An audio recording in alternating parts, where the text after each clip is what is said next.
Good morning, everybody. I am set up at my new campsite.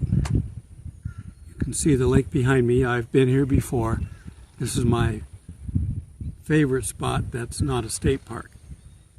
The place I just came from was my favorite state park.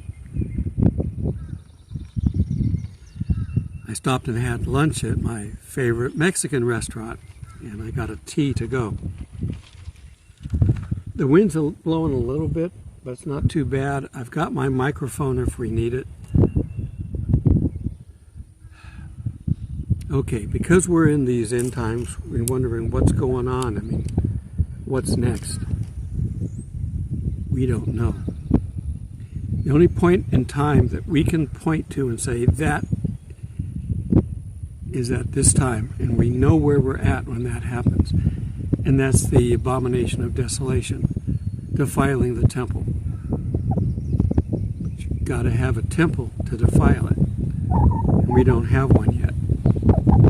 So we're going to talk about the temple, how big it is, where it's at, the likelihood that there won't be one until the antichrist pulls this 7-year peace treaty together. Saudi Arabia knows the Temple Mount has nothing to do with Islam. They know that.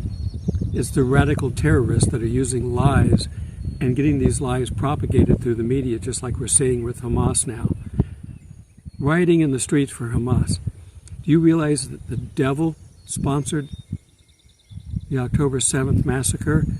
And anybody who's defending them, they're working for the devil. That's plain and simple. I don't know if this breeze is causing a problem or not. I can't find my clip. I've got my microphone, but I can't find the clip, so I guess I could just put it there. So let me kind of work on that while I'm talking. So my guess is we still got a little bit of time for the temple.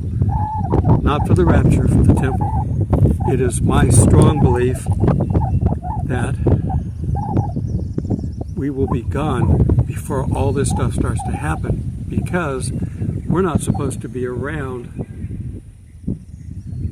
Where'd it go? There it goes. We're not supposed to be around for the Antichrist. Okay, I think I can get it to stay there. Let me plug this in. Which side does it plug in on?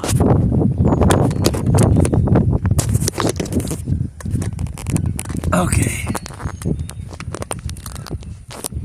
Okay, well, I think that's it. Okay, so let's move ahead. The wind was, up and down, but it's kind of up now. I don't know. Sometimes it gets really bad and you can't hear me, and I don't need to do that because I've got equipment. Okay, so what do they need to open the temple? They don't need much. The original temple that Moses had with him in the desert when they were wandering, those were tabernacles or tents, just all cloth material. And we know how big it is, and they could do that on the Temple Mount once they get permission. The UNESCO Mosque is off to the side. It's not in the way. The only thing that's in the way is the Dome of the Rock, and that is not a Muslim shrine. That's actually a shrine for where the temple used to be. They used to charge money. Go see where the temple used to be. Go stand where the rock is. The rock where the Ark of the Covenant used to sit.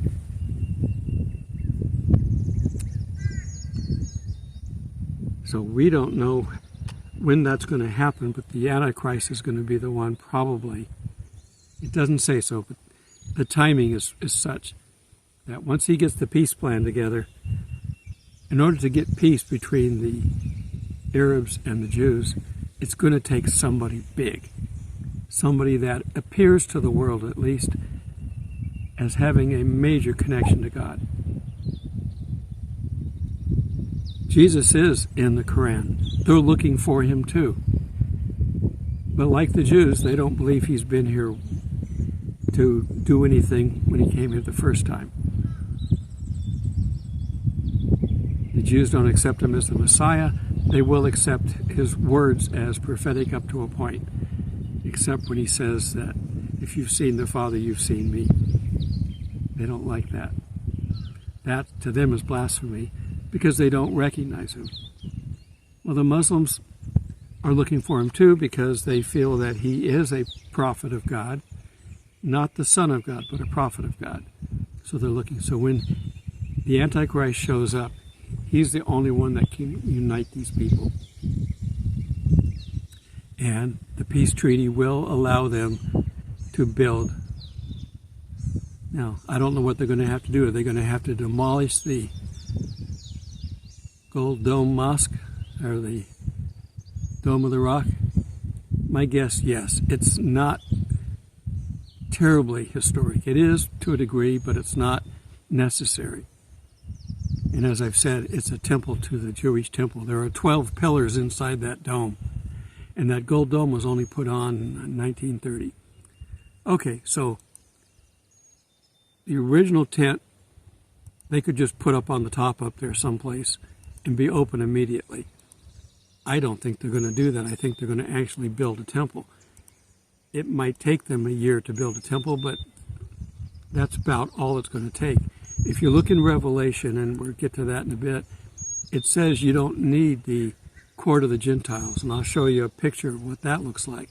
It's basically the rest of the top. Now, the original top, the original Temple Mount, and the reason that it's a bunch of blocks piled up on top of each other and flattened out is because it's on a mountaintop. It's got a dome on it. It's rounded. So they flattened it all out so they'd have room to put the temple and the other supporting structures with it. Because this was a permanent fixture. And it's the excuse me, pollen. It is the Solomon Temple, which was rebuilt when they came back from Babylon, but it wasn't pretty. It was functional. And it had a major problem.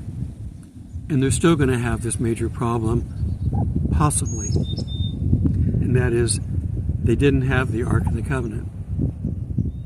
That's God's channel. Both directions. It's a transceiver. How it works, we don't know. We don't have it, so we can't figure it out. If we had it, our scientists might be able to figure out just exactly what it is. We know that it can store charges because it killed a person who touched it. You can touch gold all day long and it won't kill you, but gold transmits electricity very well. It's probably the best transmitter. That's why a lot of circuits and circuit boards are coated in gold.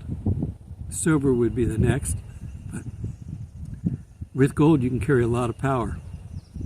Okay, so this is the original temple that Herod rebuilt. Herod is a pseudo-religious leader. I say pseudo because he was willing to do whatever the Romans wanted to do. And he was there to kind of bridge the gap between the Romans and the Jews that lived there. And he had some scripture knowledge, but he was not a good religious leader. He was more involved in his legacy. So he built all these buildings. He improved what the temple looked like. The original Temple Mount, do I have the size somewhere? Yeah, I'll get down here to this. I'll cover that in a second. The original Temple Mount, basically, he doubled in size. The original was almost a square, and we've found where that's at. You can find the cornerstones where that's at. But he doubled it so they could have more people up there, and it would be more impressive. He built a really nice house for himself lower down where Masada is. He didn't live up on top where everybody else was, but he had one up high enough to have a good view. He spent a lot of time in Roman money building all these things as a legacy to himself. Okay, when you're looking up there now, all you see is, with the exception of a couple of structures up on top, you're looking at the platform. The western wall or Wailing Wall is literally what it says, the western end of the Temple Mount. But that's where the temple would have been, up to, not quite to the edge, but up to as close as they could possibly be to the edge of the platform. So that's where the temple would have been, up here on top, and they're down here wailing because they can't get to their temple. They gave the temple away. They gave the Temple Mount away after the 67 war. Shouldn't have done that. Land for peace never works. And they're going to close it down because they're still doing Ramadan right now. They're going to close it down, I think, the last 10 days of Ramadan. I don't know. But at least the Jews have been going up there and praying. For a long time, they couldn't go up there at all. And then they could go up there, but they weren't allowed to stop and pray. No Bibles. You still can't take Bibles for the most part. It depends on the feeling of everybody. But the tensions are high right now. And Israel just took out a major general in Syria. So I'm expecting the temperature to get a little bit hotter. Okay, so let's see. The original temple was up there. It was torn completely down, block by block, all the way to the ground. And why would they do that? That's a lot of work. The other people that destroyed the temple, quote unquote, or kicked the Jews out, didn't go to that much trouble.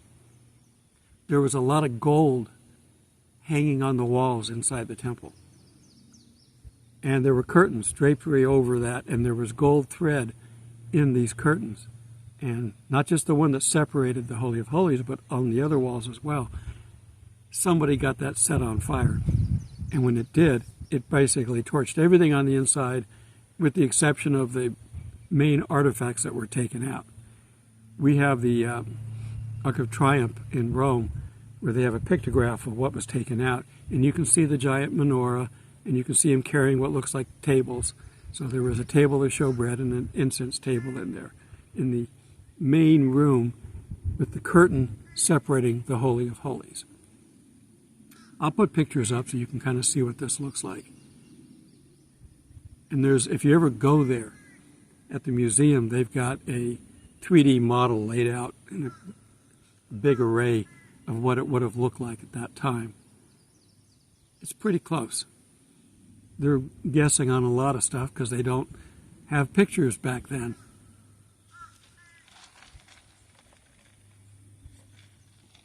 Okay, the original Temple Mount measured in area 7 hectares, which is roughly 17 acres. That was the original size. Nice big square. Put the temple in the middle. Put the outer court around it, the Gentile area, and you've got the temple.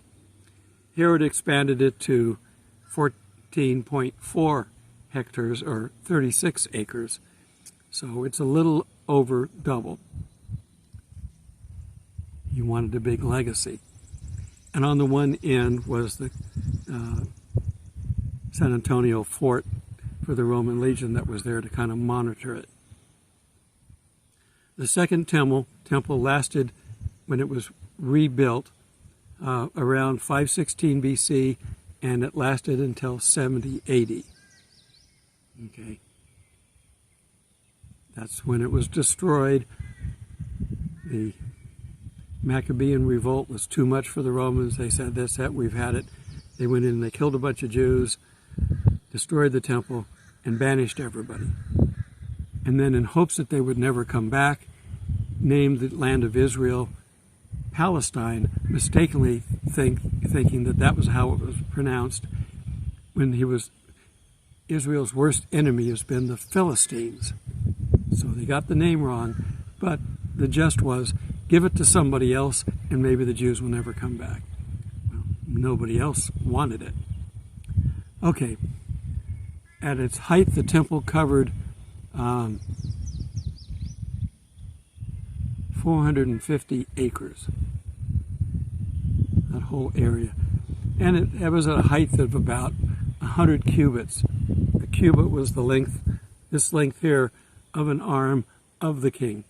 So 12 to 18 inches, basically. It varied each time the king got in there. A bigger king got more real estate. The second temple had 10 entrances around it and courtyards all the way around. Nobody went in the temple except for the priests. And nobody went into the Holy of Holies except for the high priest once a year, the Day of Atonement. They had ritual baths around it because if you're going to go anywhere near God, you got to be clean. They had pools down at the bottom of the hill in the city of David. Pool of Siloam is down there, and that we found that now. They found David's house. They know everything that's there. We're pretty much backed up everything the Bible says. So anyhow, the animals were sacrificed in the court area, and they have a portable altar right now that they can roll around and do sacrifices on, and they've been doing that. Are we going to get the red heifer sacrificed? We don't know. That's a requirement. Now the Temple Institute is ready to move in when there's a temple. They have all the stuff to go inside except the ark. There are people that say they know where the ark is. If they're willing to say they know where the ark is, they don't know where the ark is. Because if you know where the ark is, you're not going to tell anybody. Because until they're ready to put it someplace secure, they're not bringing it out. And it's not in a warehouse in Washington, D.C., if you like the movie. And that's probably a pretty good representation of what it looked like. And the poles on the side, it was necessary to carry it with the poles so you didn't touch the ark itself. One guy died. And he died moving it on a cart just outside Jerusalem. That's the last known place it was seen. Scholars believe it's probably somewhere underneath the Temple Mount in a cave that's yet been discovered. Now the Muslims came in and they dug up the center of the Temple Mount looking for tunnels in the ark. They claimed that they were creating office space, but they were looking for the ark. They didn't find it. So they're still somewhere underneath there, but no one's allowed to dig under it except for the Muslims, so the Jews can't go in there and look around. And they've got some areas that they've got blocked off. As soon as they can get in there, they're going to go for it. Okay, so let's take a look at Revelation 11:1. Then it was given a reed like a measuring rod, and the angel stood saying, "Rise and measure the temple of God." Well, the temple of God is gone. So where is he? He's in heaven.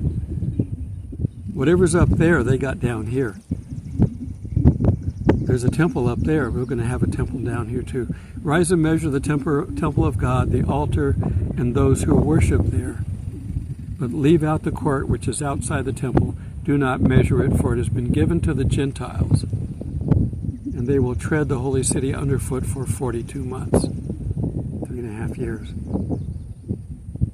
So, he's going to measure the actual temple building. It's roughly 50 by 150 in size. I'll show you some pictures. I'll put pictures up, alongside me over here. The building itself is nothing special. It's all the stuff that goes in it, including the ark if they can find it. Now, this is the Antichrist. He could be a full deceiver. He could make a copy of the ark. We've already seen copies of what the ark looked like. We saw it in the movie, Indiana Jones movie. So they could make a copy and he could claim it to be there and he could claim that he's talking to God. So we're not sure yet. I want to see what's in it. I want to see the original 10 Commandments again. Satan knows what they look like. He could copy those and put those in a fake ark. So I'm not sure what we're going to see. There's supposed to be a bowl of manna in there, Aaron's staff in there. There's supposed to be important relics in this thing. So I'm anxious to see what those are, but I don't know if we're going to, because I have a feeling we'll be out of here before that happens. So in order to do what they need to sacrifice outside with their portable, in this case, altar. They can make it more permanent. Then they go inside. Now, before anybody can go in there and anything can be used in there, they've got to populate everything inside. And then they have to bless everything, because everything is unclean until it's been sprinkled with holy water. Even the oil in the lamps has to be holy oil. That's why the Maccabee story is so fantastic, because they ran out of holy oil and they couldn't put any other oil in there, but it lasted for the entire time that they were under siege. They were down to their last one, and that should have only been like 8 days or 7 days, and it lasted the entire siege. So they're going to have all this stuff. That's where they need the red heifer.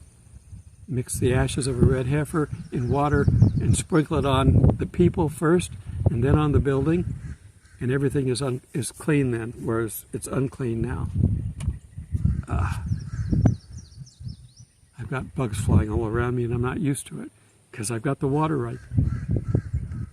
The river doesn't. The river was far enough away I never really had to deal with it. Okay. So the Holy of Holies is where the Ark of the Covenant would be. It'd be behind a real thick curtain so that you couldn't, peer around it or look under it.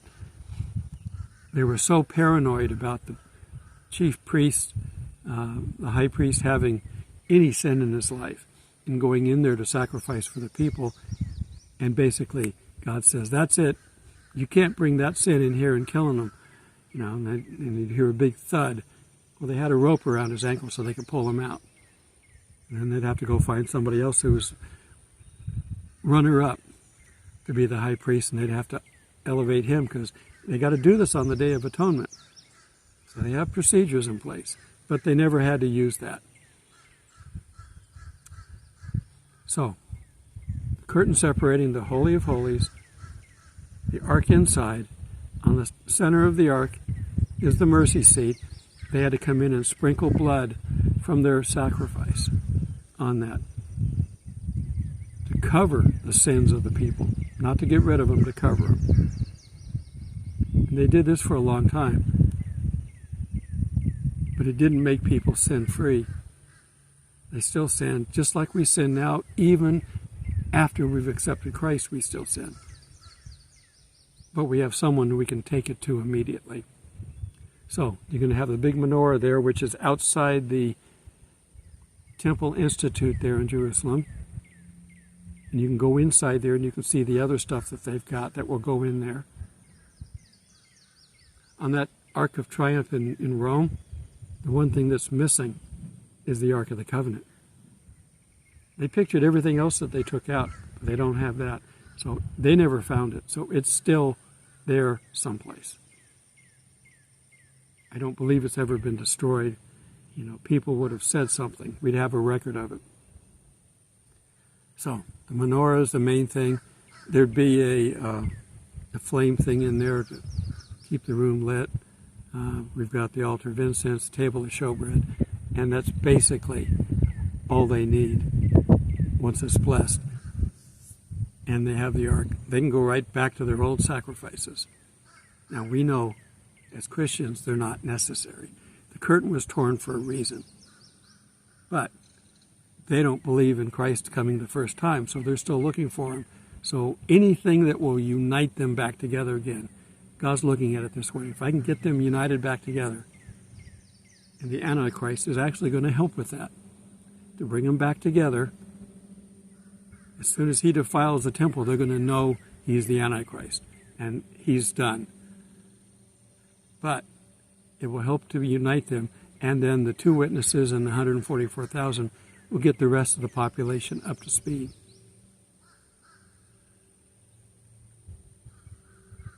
When's that going to happen? It could happen any time. The tensions in the Middle East are going to boil over here in a little bit. That's about the time that you want somebody to come in and bring peace. You can't come and bring peace if there's already peace. So the worse it gets over there, the closer we are. And it's getting pretty bad. And the fact that we just took out a high-level ISIS general, yeah, that's about it. It's like, I forget his name, but it's like when they got Soleimani and they just had a fit over there. They said, okay, that's it, we've had it. Destroy the infidels around the world. Go out there right now and let's start destroying them. Well, they can't get everybody to cooperate. These are radicals. They don't. The whole world's, fortunately, not yet radical. But we're getting close to all that. So, the temple is about to be built. I'd say within the next year, they will start building it. Because I think the Antichrist will be here potentially this year, along with the rapture, potentially this year. And when that happens, they will start building. They've got everything to go inside. They already have blocks paid for, ready to go. They just need, and they have the plans. They're ready to go. They just need a place to put it. The Dome of the Rock, I don't believe, frankly, that Israel or the Antichrist is going to deal with it. I think God will deal with it. A big earthquake. It's been destroyed before and rebuilt because of the earthquakes in the area.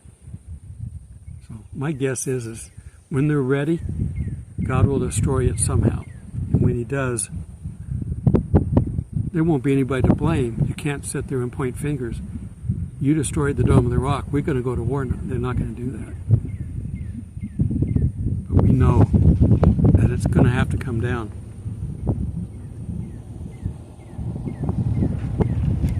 The rock underneath it, if you ever could see, you can find videos and pictures inside the dome. It's a solid, granite type rock underneath there. But unfortunately, because it was open to tourists, people went in there with little chisels and took out pieces of it. So we're not completely sure what it would have looked like in its original format. So the Dome of the Rock actually is protecting the spot. So God uses bad people to make things good all the time. So by having the Dome of the Rock in there, the Jews aren't in there collecting more and more artifacts to take out of there and destroying it. It's going to be close to what it was when the actual temple was on top of it. So there's always a positive. When you see that start to happen, be looking up and have your lamps filled. Till we meet in the clouds. God bless.